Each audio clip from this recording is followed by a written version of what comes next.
Next, Sam drops off Nung in front of the hotel she's staying at, where little Nung is waiting because she, quote, ran away from home. She tells Big Nung that she dressed up beautifully today, and all I could think of was today and every day, little Nung. I know. You don't need to say that. It's just implied in Big Nung. So Big Nung. But I think she's trying to say is that, like, hey, you look more dressed up than normal. It's because she went out to dinner with Sam versus like her normal like starving artist getup that is wildly attractive. But anyway, then these two have this hilarious banter that ultimately ends with Big Nung saying, "Girl, we are not as close as you think we are." But Little Nung confidently counters with, "We will be, mark my words," like basically. She's like, girl. I will wear you down. But this whole exchange is hilariously ridiculous, though, because Big Nung asks why she can't stay with her friends, and Little Nung is like, be considerate of their parents. And Big Nung is like, what? Why? What the hell? Why not be considerate of me? Little Nung's like, well, you took responsibility because you know that I ran away, and plus we're friends. What the fuck, man? You're my girlfriend. Exactly. Again, like, Little Nung has all the confidence in the world. And I think this is a major reason Big Nung sticks around. It's because confidence is an attractive quality. Otherwise, this girl is low-key harassing her, and Big Nung would have to call whatever the reverse of Child Protective Services is, like protect adults from children's services. Like, I don't know. And she's being harassed, you know? I can't, Theora. I can't. Did I tell a lie? Protect adults from children's services. Like, help Big Nung. That's what I'm saying. So, like, again, like, she could handle the situation if she really wanted to, but she, like, doesn't really want to. Also, okay, the other thing I wanted to note, because, like, I feel like Lil Nung gets a bad rap, but I want to, like, take a moment to highlight Yoko's acting in this scene because, wow.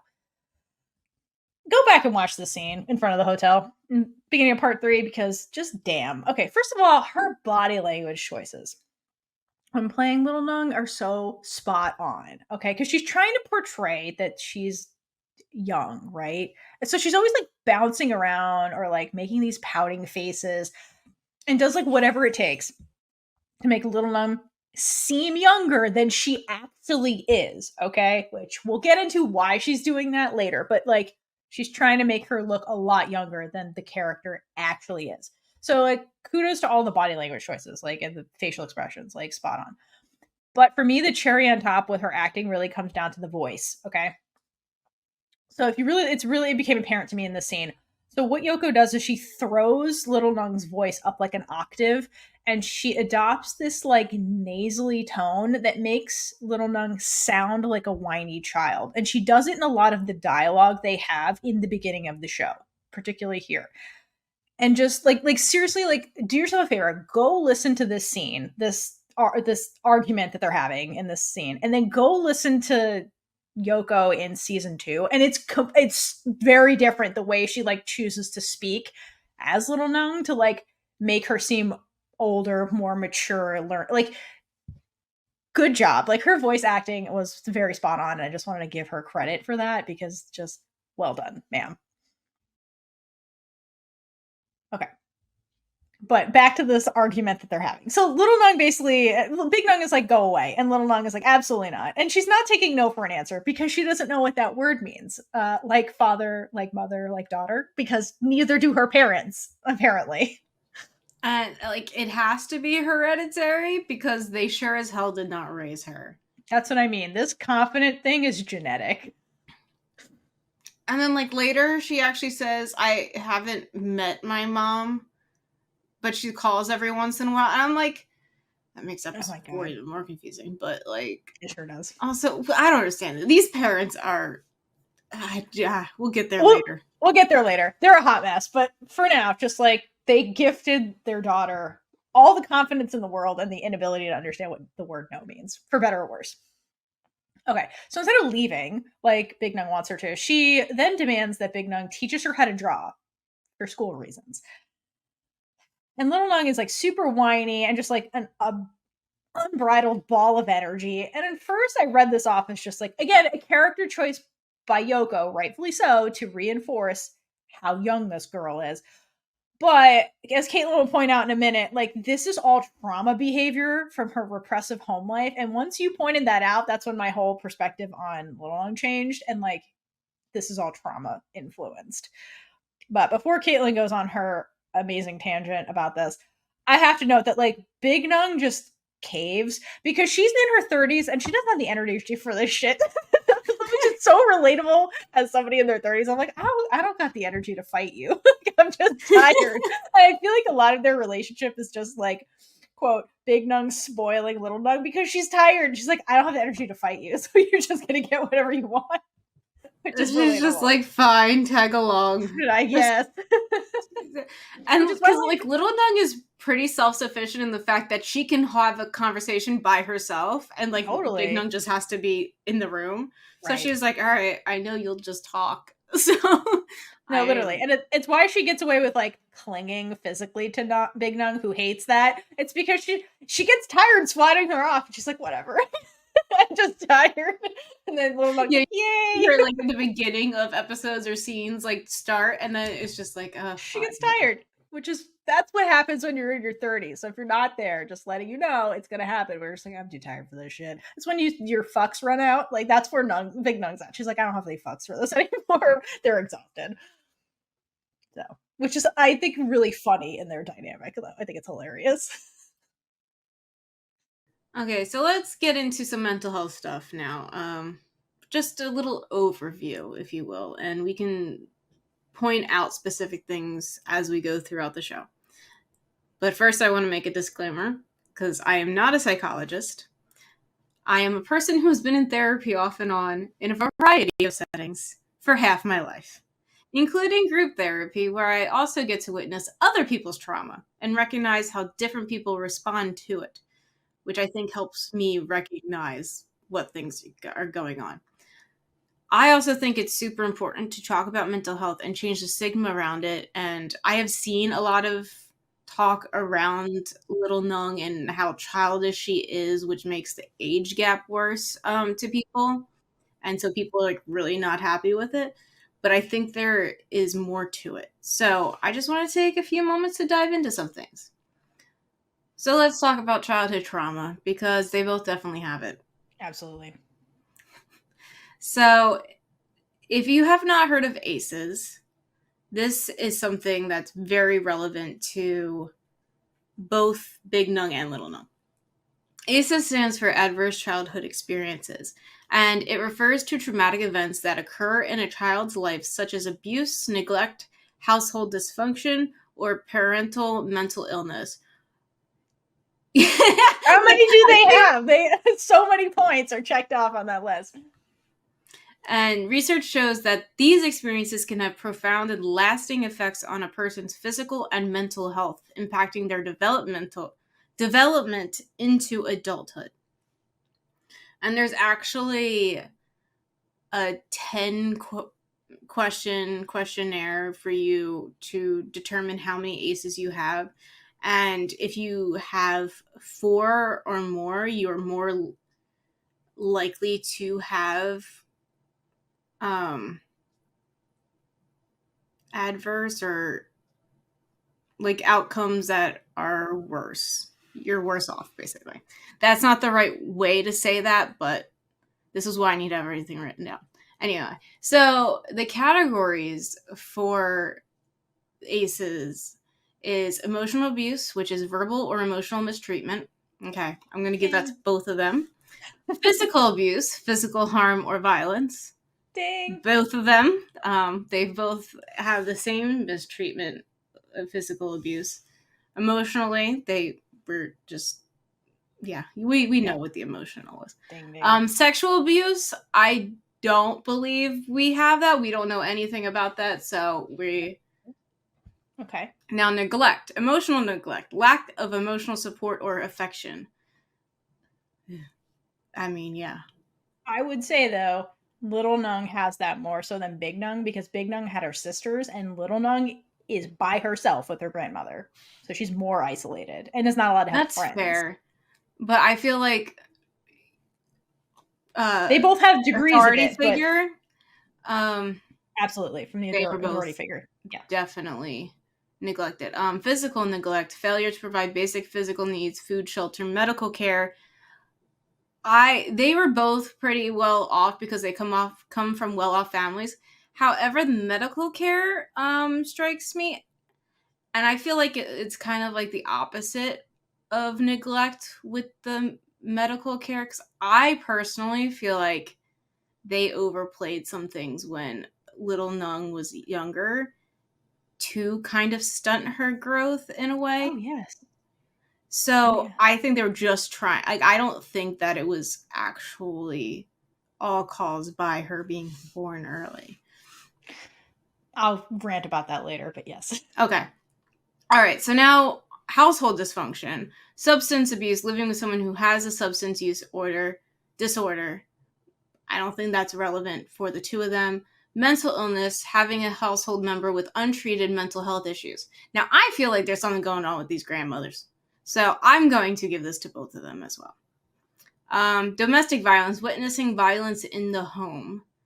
And this is typically a parents. Yeah. However, for Big Nung, she did see... I mean, I guess it was focused on her when she was actually living there. I feel like Song and Sam have this because they watched the grandman Song and Sam Nung. have it. Sam definitely has Sam it. for sure suffers from this. The next one is parental separation or divorce. Experience separation or divorce of parents.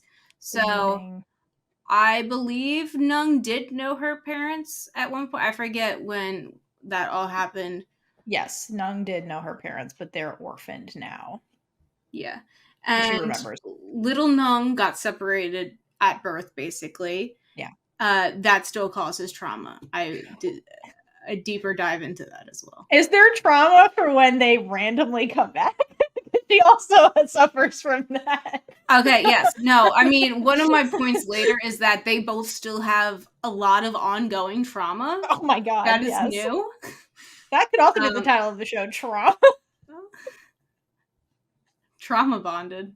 No, because they're trauma. I mean, now they're trauma shared, but they're definitely trauma bonding. The last one's incarceration, having a household member who is incarcerated. That is, I mean, Chet. If we get there, who knows? Who knows what's going to happen in this political landscape? So, but this is before they're 18, so we have passed. They do not have that, as of what we know. So they have a good amount of trauma that they're dealing with. So the effects of these ACEs on children, emotional development, children with high ACE scores often struggle with emotional regulation, leading to issues like anxiety and depression. So I find the emotional regulation thing to be something to note. Yeah, especially with, like, I mean, that scene with little Nung is a great example of just like her hyperactivity and the way she's whiny, pouty, always being like, please, please, please. Like, I think that's your emotional regulation piece. Because if you think about it, she grows up in a household with the the grandmother. She's like a carbon copy, but still, where she's not allowed, just like children are seen, not heard kind of thing. So she can never express herself. So like when she's around Big Nung in a safe space, she over expresses everything because she's finally able to let it all out, you know? So it like comes off as like childish behavior, but it's just like her letting loose, really. Like, all the things she has to repress, which is also just sad as fuck, you know? Yeah. You brought up a phrase that triggers me in general. Children should be seen and not heard. That is an absolute disgusting phrase. I'm pretty sure it was like drawn in my school, in like middle school at some point. That's ridiculous. It was either that or it might have been children should be seen and heard. I mean, that's because better. Yeah. But I think... Yeah, my dad says that all the time. That's how he was raised. He was raised in a you're seen, not heard, because they would get beaten if they like... But I was like young, like little, being like, that is terrible. And I was so against it. I was allowed to have an opinion. I want to say one more thing about the emotional development because, like, okay, again, with like little Nung, it's very obvious that she's just like emotional.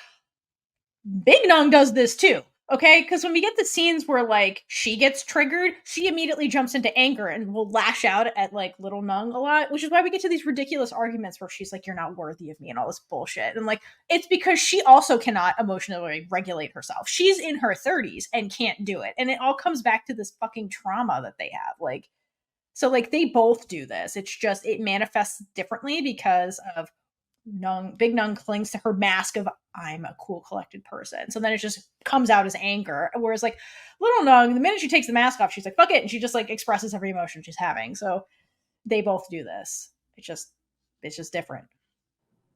Yeah. Another effect that it has on children is cognitive development. Trauma can impair brain development, affecting learning, memory, and problem-solving skills. So I feel like this is a lot of little Nung's issues right now is because the trauma is impacting her ability to do well in school.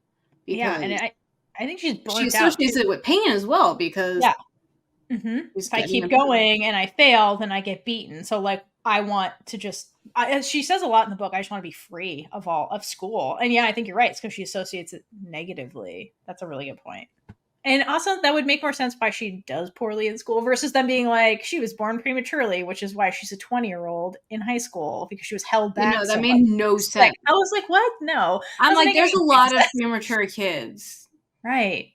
Who, like, it doesn't make sense. This makes more sense that the girl was held back a bunch of times because, like, she's fucking traumatized. Personally, just that makes more sense.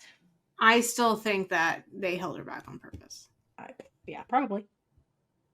Even though the grandma was pressuring her to be her best, I still think they wanted to have the control over her. I agree. And I say they, but technically it was the grandmother the entire time because this whole clusterfuck is the grandmother. This is the grandmother. Like little Nung is paying for the crimes of her mother. That's what's happening. That's why she's in this situation. It's very upsetting. The next effect it can have on children is social relationships. Children may have difficulty forming healthy relationships due to trust issues or attachment disorders. And I know this is for children, but like if you have this as a child, you're more likely to grow up into an adult with these issues. So I feel like Big Nung has the trust issues. Absolutely. Little Nung they both have an attachment disorder in the fact that Big Nung is detached from everyone and everything, and little Nung attaches herself to anything that could resemble the opposite of how she was raised. That, well said. No notes. Thank you. All right, last effect it can have is behavioral issues. And there's an increased risk of behavioral problems, including aggression or withdrawal. Big Nung. So, Big Nung. Big Nung. Big Nung is struggling. So transitioning to adulthood with adverse childhood experiences, it can increase chronic health issues, higher rates of chronic illnesses such as heart disease, diabetes, and substance abuse. Noticing heart disease, Big Nung needs to keep being evaluated. No, literally. That's what takes out the grandmam. Like, you and Sam need to go to primary care physicians. Please. Yeah, and you guys need to stick together so you don't have the substance abuse problems. Okay, so the next one is mental health challenges. There's an increased vulnerability to mental health disorders such as PTSD, depression, or anxiety disorders. I feel like that PTSD is strong in both of them. Absolutely. Absolutely. Yeah. Another one is social functioning. Challenges in maintaining stable relationships or employment can arise due to past trauma. Big Nung? Yeah. Big Nung. I think she doesn't want to be a salary employee because she's like, I don't want people telling me what to do. Because she's traumatized from the grandmam telling her what to do constantly, so. Yeah. Yeah.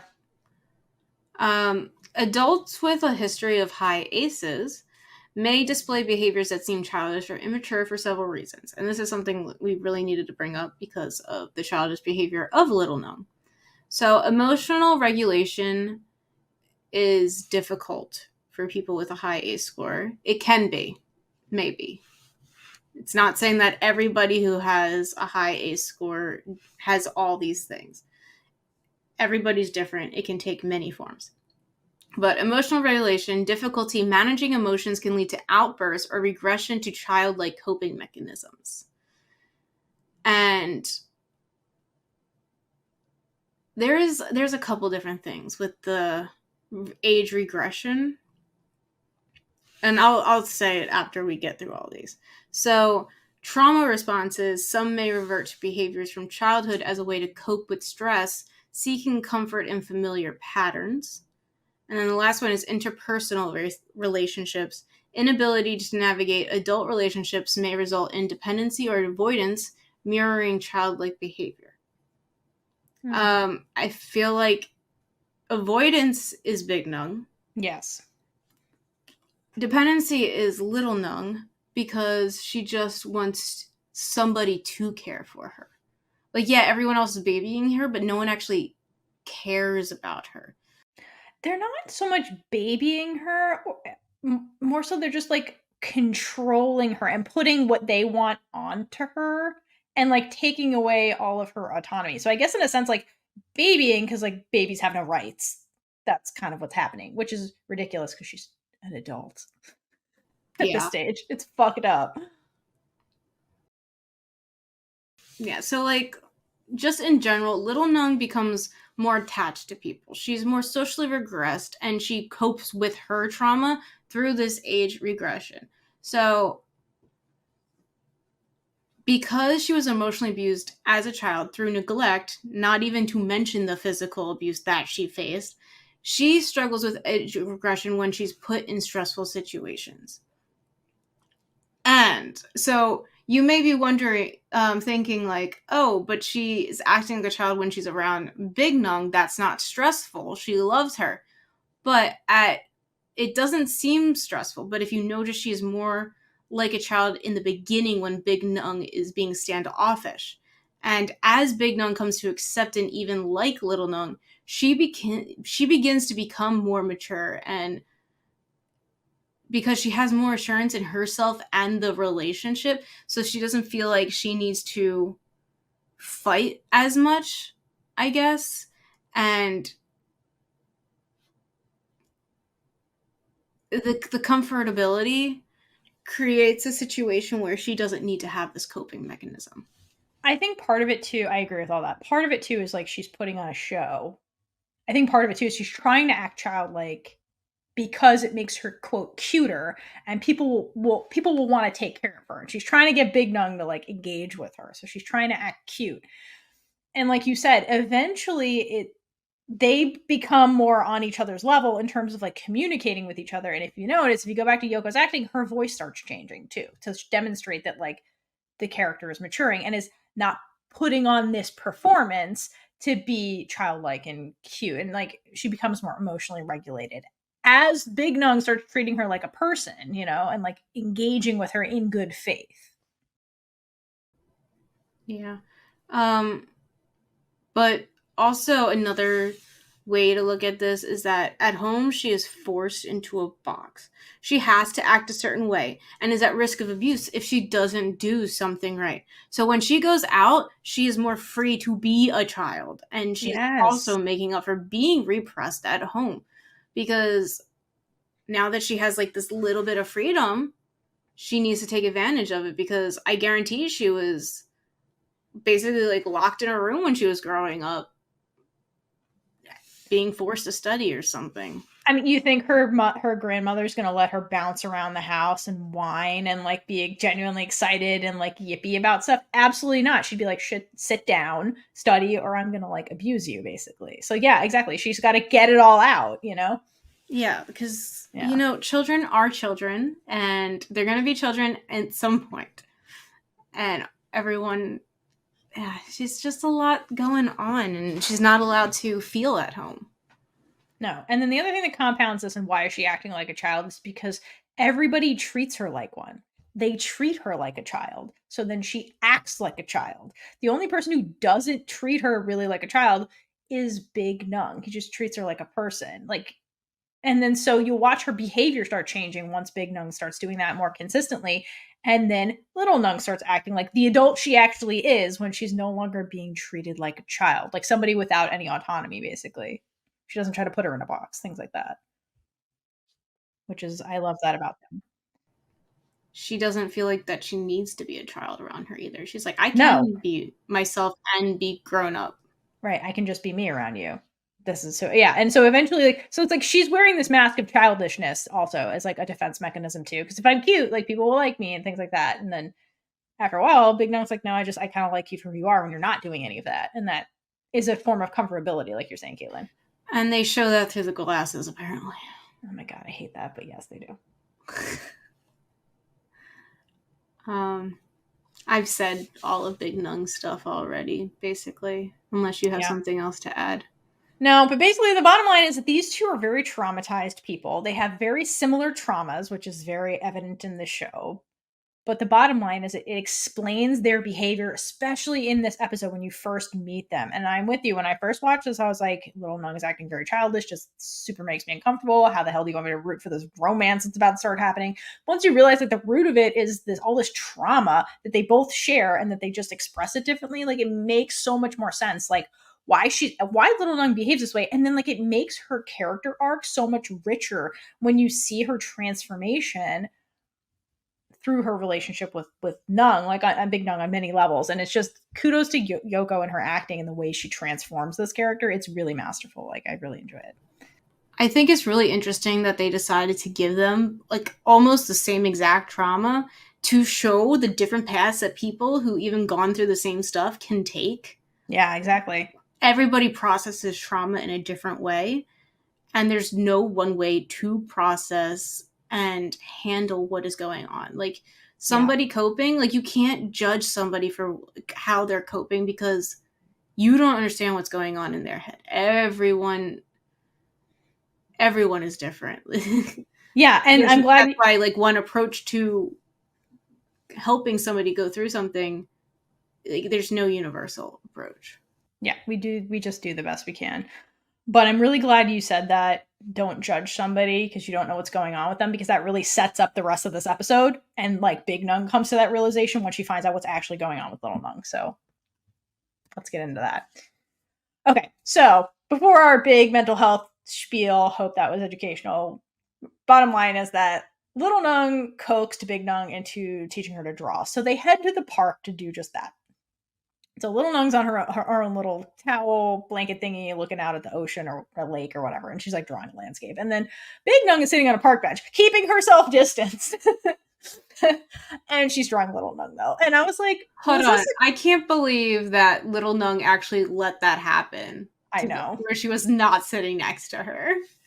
She respects Big Nung. You know, she's like, all right, fine, I'll do it. At least you're right there. I'll do what you want. But yeah, you're right. That is weird. She's not sitting on the bench with her. Because, like, in, 3 episodes, she would never sit on that towel. She'd be like, no, I'm sitting next to you. All right. Okay, so Big Nung is drawing a portrait of Little Nung. And I was wondering at this point, I'm like, was this a conscious or subconscious choice of her to draw this? Because, like, you get inspired and you just start drawing, right, as, like, an artist. And personally, I'm leaning more towards this was a subconscious choice to do this. Because in the prior scene, when part of their argument was Big Nung's like, I can't do something with you. I have to make money and make art today. And so, like, if that was true, I feel like she'd be drawing a landscape or something she could sell. Because she obviously can't sell photos of, like, drawings with Little Nung unless they're too Little Nung. And she's not making money off that, as we've established. So I think this is showing that she's kind of like, she's fixating on Little Nung a little bit, and I don't think she realizes it. I feel like she was probably sitting there not knowing what to draw or just being so distracted. And then she's like, I'll just put like a few lines on the paper and see what happens. And then this is what happened. Right. I think it was subconscious. Like, you're just like, yeah, I'll just draw. Oh, shit. Also, this annoying child keeps following her around. So, like, what else is she thinking about? Okay. I love when Little Nung calls her out on this and she's like, why are you drawing me? And Big Nung's like, listen, I've been drawing landscapes all day and there's no animals around. There's no dogs or cats for me to draw. And Little Nung pouts and she's like, what the hell? You just compared me to a cat or a dog? And it's like, girl, take the compliment. Like, I thought she was happy about it, though. Because if someone put me on the same level as a dog, I would feel so loved. Right? All right, that's a compliment. Don't pout. Anyway, so let's talk about the art lesson that actually happens here, because I think this is really interesting. And I put this on our Tumblr, so for those that engage with this, thank you. So basically, Little Nung's like, I'm done drawing. Take a look. Because she's there to teach her to draw, right? And Big Nung's like, okay, like it looks good and all, but I don't understand why we're doing this, because you're not here to be an artist professionally. Like, I don't know why you're putting so much time and effort into drawing. And it's like, okay, first of all, Little Nung is there to hang out with you. Like, that's just painfully obvious. That's why this is happening. Second of all, though, hobbies exist. Okay. And I feel like Big Nung, for her in the beginning, drawing was a hobby, right? But she ended up turning that into a career that she now like depends on financially. And you could argue that like cooking is another hobby of hers that we see her doing in the show. But like that's something that's functional. Like when she's done cooking, she can eat what she needs to survive. So like I don't know if it's really a hobby. But I found this like an interesting line, because to me it almost reads like Big Nung doesn't have hobbies. Like she doesn't have fun outside of her passion for art, which like is a career. And the minute you start making something a career, like it takes some of the joy out of it, because like she has to make art then to make money, and like that can, you know, be sticky. So it almost seems to me like even though that Nung fled the palace to be free and do whatever she wants, she's still not fully free in a sense, because we get to know her here and she still doesn't really have a lot of friends. And it seems like she's still isolating herself and therefore is like emotionally trapped. And like we see her like still have regrets about the past that she's not fully processed and things like that. And so I think one of the things I love about her relationship with Little Nung is I think that what Little Nung gives her, like, is that she frees Big Nung from this self-imposed prison that she's in. Like, she brings her out of isolation. And the moment where that really clicked for me, and that's so huge for Nung because she's isolating herself and I don't think she realizes it. And it's making her, something's missing. There's a blank space, right? That's what the title means. And so I think the moment that best encapsulates this, that Little Nung gives her like life, is when they end up at the beach later and Little Nung basically pulls her out to the shore. Big Nung's like, I'm not doing it. She's like, yeah, you are. And she like pulls her out to the shore and they're just like playing in the ocean. And there's no functional necessity to any of this. It's like they're just having fun. And in that moment, we see Big Nung smile for the very first, like an actual real big full teeth smile, like the first time she ever does that. And so it's like this encapsulation of like what Little Nung gives her, which is just like freedom and happiness. And she shows Big Nung how to live, because like she wasn't really living. She was just like isolating herself, trying to survive, like being stubborn about not going back home. But like she didn't have joy really or true happiness until like this person comes into her life and like fully breaks her out of her shell. It's really beautiful. I love that. All right. After the appraising of the art, they like the drawing lesson ends, and Nung basically Big Nung mic drops and leaves Little Nung to hastily collect her things, which is hilarious. She like runs after Big Nung, who's just like leaving. She's like, "Fuck this, bye. The lesson's over. This is all you paid me for. Goodbye." And then they end up on this bridge, okay? Because of course they do, and they have the talk, okay? So Big Nung's like, look, I don't know why you're chasing me. I never asked you to chase after me, but you keep chasing me. And by chasing me, I mean you seem to be like doing that in a romantically motivated way. So I don't know if you really don't understand this or you're pretending not to, but let me lay down why this is not going to happen. She's like, number one, I'm an adult. Number two, you're just a girl. She isn't, but we'll get there. Mm-hmm. And then number three, we're both women. And it's like, I was following you until number three, but like, isn't Sam your sister? Why? I don't understand why. No, literally everyone forgets about them. Maybe Sam and Mon forget about them too. I don't know. Like, your sister is proof that it's fine. But whatever. So anyway, regardless, Little Nung keeps fighting, and she's basically like, I don't understand why you're saying all this shit. I wonder if it's a thing of like, it's okay if they do it. Right. Not for me though. Honestly, I've read multiple books by this author, and that does seem to be the theme, which is weird.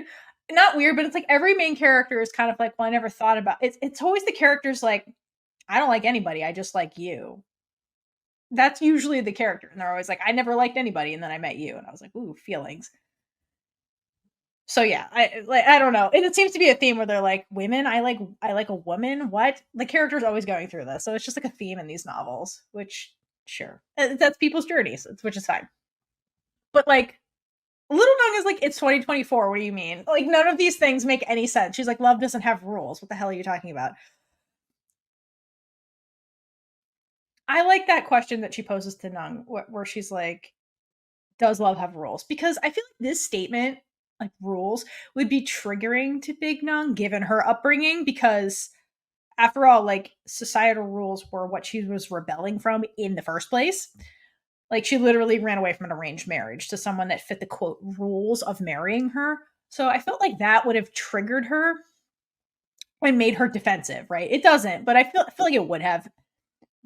But I think why it doesn't is because that ML cardinal rule that no one is truly worthy of her is so ingrained into her that like that trumps everything else. I also think that Big Nung is also dealing with self-hatred, where on some level she doesn't feel worthy of true love also. I think that's also in her as well. Or like no one's worthy of her, but I think that she also doesn't feel worthy, and it has to do with the fact that like she's at a point where she's kind of reflecting on her past choices. Like she brought up song and all that stuff, where I think she feels like she keeps making mistakes when she keeps choosing stuff. And like the consequences is she's hurting people. So I think that like on some level, she's like, I just keep hurting people. Like I don't deserve anybody either, you know? Because she wasn't able to do what was expected of her. So I wonder if she, like, that makes her feel like she's not, like, she's a failure in a way, kind of.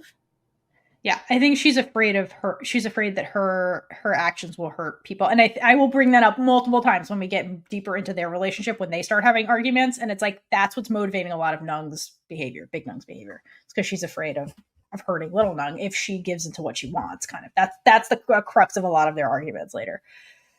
But we're not there yet. We're still at the "Are you even worthy of me?" in the first place. We're still stuck. We're still stuck here. I got to get through that trauma first. So she asks Little Nung, like, are you even worthy of me? And when Little Nung doesn't answer, she gives her like 3 seconds. Big Nung's like, fuck this. And then she walks away. She's like, that's what I thought. But Little Nung, again, you can't expect her to do anything the way you think she's going to do it. She won't. So she proclaims very loudly and very publicly that she loves Big Nung, which stops. Very publicly. It's not a bridge, okay? It's in public. That stops Big Nung in her tracks. And if you look at Big Nung's face when she kind of turns around, like it's almost like she's like shocked and then like hopeful in a way. Because I personally don't think anyone has ever said that to her. I love you. Never. Like, sure, Sam would be like, I love you as a sister. But I don't think anybody has ever proclaimed romantic love to her, ever. Because if you cut back to the wedding with Chet, he was trying to sell the marriage to her when she's like, why are you worthy of me? His argument was like, I look good on paper. It wasn't, I love you. It was like, I have money. I have status. It was never about like, I care about you. It was like, this is a partnership that benefits us in society, right? But then here comes Little Nung with a whole different, like, and it was a very confident thing he said, but like, here's Little Nung with a whole different kind of confidence, where she says, I'm not worthy of you today, but I will be one day. I promise. Translation of that is, I'm willing to fight for you until you, Big Nung, see me as worthy. And like, that's the major difference. And that I think is what makes this unique to Big Nung, because Little Nung is out here trying to personally please her and not fulfill some like social contract. She's not being like, well, here's my stats. Like, I come from a wealthy family, blah, blah, blah. No, she's like, I'm going to fight until you see me as somebody worthy of you, which no one has ever given her that choice, I don't think. So, and I don't know that Nung has ever truly experienced that or witnessed that kind of like genuine affection, except with the exception of like Mon and Sam, who she forgot existed in this conversation. You know? I forget the show existed. That's my Taylor Swift song for this episode. That's a good one. That's a good one. No, Little Nung is everything that Big Nung's never had. Mm-hmm. Exactly. Like literally. Like I don't think, again, the self-loathing, I don't think she ever expected anybody to ever say that to her. And so like this was just shocking and like, wow, okay. I think she also wants the confidence of little Nong, and then also knowing that she went through basically the same trauma as well. I wonder if that makes her closer. Like maybe I can act like her and be more confident if I'm around her, because I mean, she went through this stuff. I should be able to as well. She doesn't know that here, but yes, I agree. I think that's definitely part of it. But here she's just like responding to this confidence of somebody being like, I will fight for you until you see me as worthy of you. Which is so different. And so I think that this was touching and it did get to her because Big Nung doesn't say anything about this. Which is the cardinal hint that it hit deep, because she doesn't acknowledge it. That means it making her emotional inside. So instead of acknowledging this, she's like, let's go get food. And then they cut over to them at like the mall and they're eating together. And she says to little Nung, buy anything you want, I'll pay for it. Which, aren't you broke? What do you mean? She's not, though, because she has extra now that Sam sent her 20,000 baht instead of 8,000. So she has 2 months of rent plus a little extra. Okay, that's fair. But I think it's more so that like this is Nung showing her hand in a way, because this whole food thing becomes an ongoing theme with Big Nung. I think I am a firm believer that food is her love language.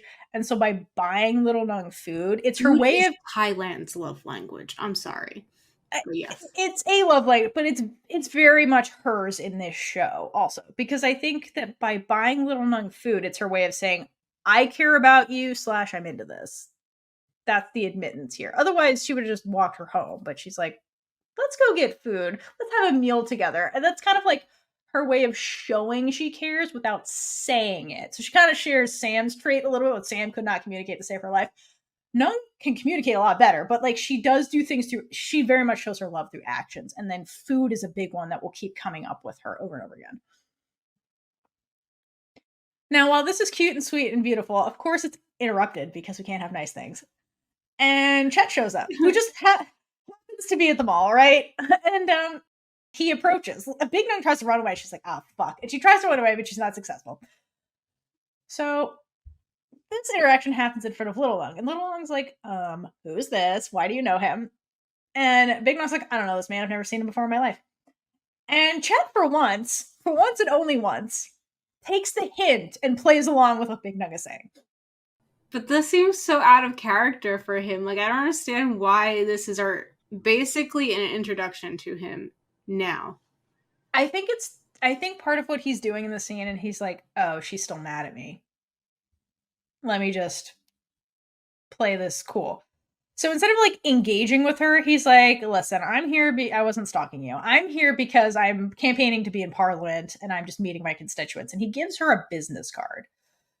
So I think this is important to note because it, for me, sets up his character, because he's entering the political sphere right now. Okay. He's campaigning, which means he's trying to look good for people. Right.